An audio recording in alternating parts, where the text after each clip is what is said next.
dostlar, o yer bilesin, onun ile bağlı hayatım.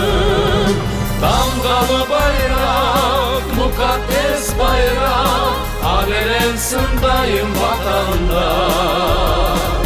Başımız üzere, saf kokumuzda, yol göstersin o halkımıza. Benim bayrağım, aziz bayrağım, milletimin temsili sensin.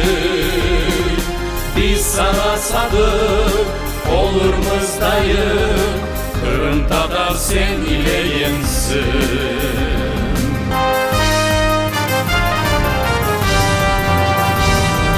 Biz cesur millet bunu yakşı bil, bayrak ile kedeyik ok gel. Yeniş edersin, uç bulet dersin, Kırım Tatar bayrağımız gel. Dalgalı bayrak, mukaddes bayrak, alelensin daim vatanda.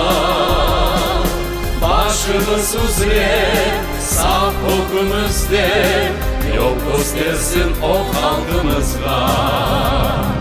Benim bayrağım, aziz bayrağım, milletimin temsili sensin.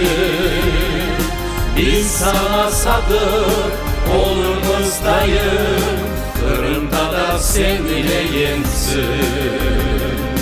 Biz sana sadık olurmuzdayım,